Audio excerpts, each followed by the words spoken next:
a holistic wreck, and then we hit a partial wreck, and now we're in a somewhat wreck. So we're improving as far as the holistic wrecks go. The first year was we went straight into long cover, and it wasn't.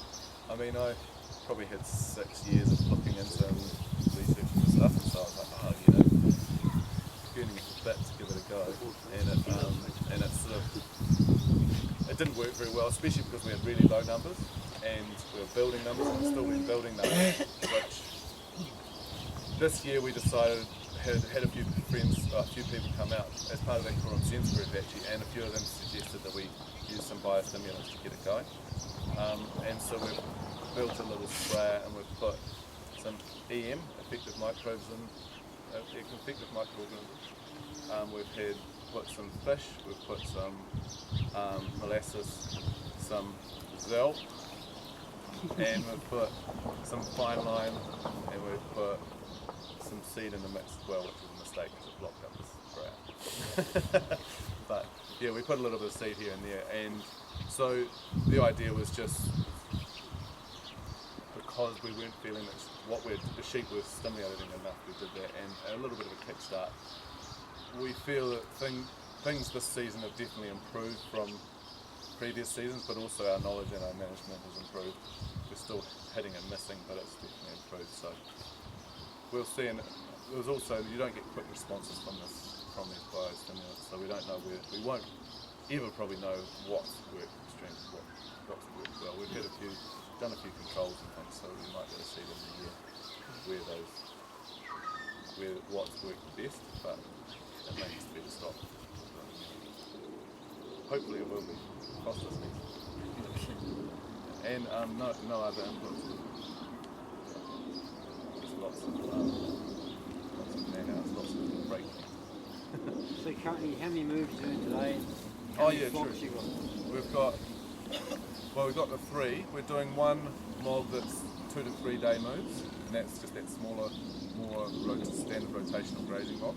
Then the ewes and lambs, which include the hoggets, they're a mob of it's about 2,600, and that's doing twice daily moves, so morning and afternoon each. And then the bulls have generally been 2 times a day. I've sort of tried to do 3 times a day with this topping up, with this getting up, so we get a bit more knockdown with mixed results. And I think probably the last week the performance on those bulls has dropped back a bit. You just sort of see that they're a bit more restless, they're a bit more stirry. And so I think partly because our pastures, very few of them have got great species in them, and so there's a lot of the paddock they've been in and they've just been moved out of is basically it's goose grass based, so it's really poor quality. They just don't even want to look at it. They'll eat everything else to twice as short as this, half this, so before they touch it. But they knock it down, but not very well. You'll see lots of it. We've got quite a lot of pastures that have just been run out, and so they've got annual things like the poas, goose grass, sweet vernal, and brown top. And so it was interesting to hear what Sam was talking about, Ian had said about just leaving it, whereas I was leaving it to winter and grazing it at high density, whereas I was going to ask about it, but I was picturing almost doing the opposite, and in the next month knocking it down to sort of stimulate that soil surface and hoping that we might get, or it may stimulate it, or we might get some good autumn rains and get growth then from it. We'll see. Anything else? Are you going to do topping? We've done a little bit. Yeah, How high have you topped? we've got plates made that are fit on the sides of the mower, and they are, I think they're around 20 centimetres, so 8 inches. Okay. Yeah, so they sort of, about almost that high. But when it's actually topping, it's even, that's the plate for that much lift. Instead of the mower, it's probably a little higher than that. You'll see, because one of the paddocks, I've only done a little bit, we've done a little bit so far, and you'll see it. It's a lot more to go. It'd be nice if we didn't have to top, but this season in particular, I think most seasons have been hard enough.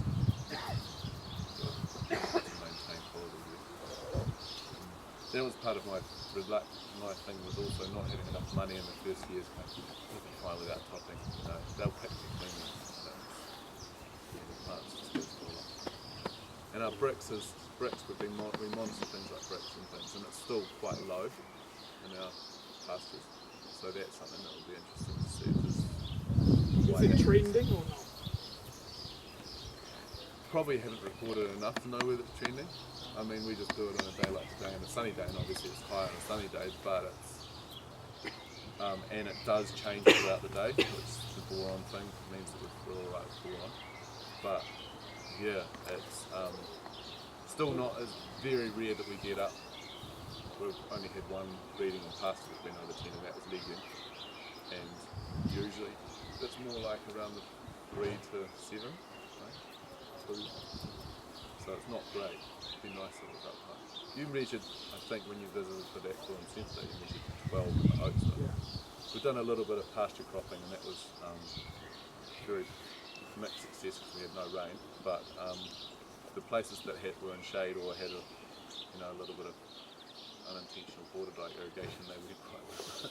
Flat Creek. But yeah. Anyway. Anything else? So tell us, have you been working off that grazing chart? Yeah, I've got a grazing chart in there. I've found myself being a little bit with the grazing charts. When I first started, I was really committed and did these big long-term ones, full season ones. And then I found that by the time I got through summer, two summers, say December, every season has been so different that I was so far off what I'd planned that I'm almost doing a seasonal plan now instead of so I'm doing a spring plan, and then once I get towards the end of spring I can kind of reset. And actually this season hasn't been as different as some other seasons, even though it's been cool and then it's not hot and so it's been bolted. It's actually, I sped up a little bit when it was cool and we just incorporated a few more paddocks in, but then with it going fast, with it bolting, it kind of needed to be fast anyway. So I'm still working out exactly the speed for pasture conditions, but that's... So have you, what's your thinking about the coming winter? Could be a bit of assessment in autumn as to how things are going, how our feed's going. We had this is something that will be interesting to hear your thoughts. Is we had this previous 12 months, this is why I was sort of like, our organic thing has given us, probably clouded our view a bit, because last season when it started raining in the end of October and didn't finish until December, and everything exploded, including our parasite burden.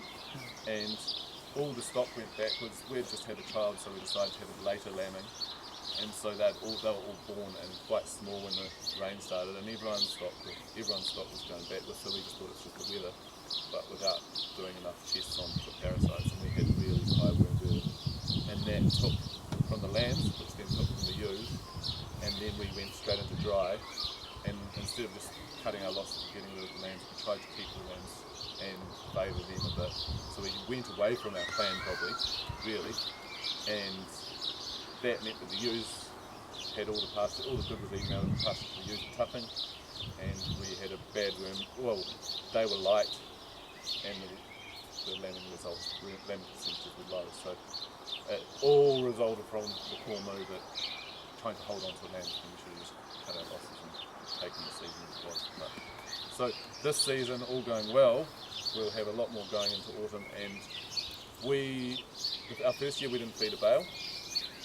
Oh no, we fed a couple of bales in spring, but that was because of to harden them up, basically, and the lambs once the dry growth in the autumn was a little bit as well. But I think all going well, we'll be back to very minimum feed in the winter. Knowing now, what would you do for the bum harvest? Probably got rid of most of our young stock early, even though we may not have been, we probably wouldn't have been able to afford big dirt, which maybe actually would have been good. Not that we really could afford it, but we just decided no, we might have gone with it, but we would have sold the stock earlier, which would have set us up much better for this season, basically. So our young stock became a burden because it just went hard, and it was, you think dry is going to break, and it doesn't, and it was quite dry for us. Yeah. There was lots of, from a distance it looked like we actually had quite good feed, but it was just hollowed out, and it was hollowed out seed. Last year, Chris, everyone had a problem with trying to pack the land. Yeah, it was just a weird season. But then this season's been weird as well, and it's been really cool, no growth in September, which meant we didn't really pack. And then it's rocketed, and you can kind of see it's just like some of this grass down our drive. And it all just, see. Yeah, we have had, that has led to us having to drench we did a worm, an egg count check, probably 2 weeks too late as well, just this year. Almost got into almost fell for the same thing where we just thought, oh yes, the weather, the lambs are holding back, but then it's we tested it out 2 weeks ago and drenched them. And so we drenched the conventional high mineral drench, so we're basically not going to get an organic premium. But they've started to turn around as they were going backwards. Which is a shame really. So you'll see that the tail end is still showing that, but they've started to come back. So yeah, the main thing we'll do is just favour our breeding stock would be the main thing. And you asked about what we'd do for the winter. I think what we might, all season going well, we might keep, because of our set stocking thing and not being able to, keep condition other pastures during that time, as we probably can't afford cattle, and we would like to pick cattle to do that a bit before we get that move on from that set stock. And what we might do is keep a few more ewe lambs than we need, maybe 500, I don't know, that's just the number I'm pulling on my head, but we'll probably, when we stabilise, we'll probably keep about 300, 350 replacements, but maybe we'd go up to a third, more than a third of that, and then have those start that cycle, and then join the singles in, maybe, and then the twins. Because that's, we may have joined our lambs in a little early this year, or maybe, I don't know, I feel like we've discussed this in Lika and I, a little bit at odds with it, but we have had a few mismothering, and it may have just happened anyway, or it may have been that my dogs were a bit keen, or it may have been that we joined them a little early. And having seen Phil's operation, he's been doing this for a lot other grazing for a lot longer, and it made me think that maybe we're getting jumping down a bit.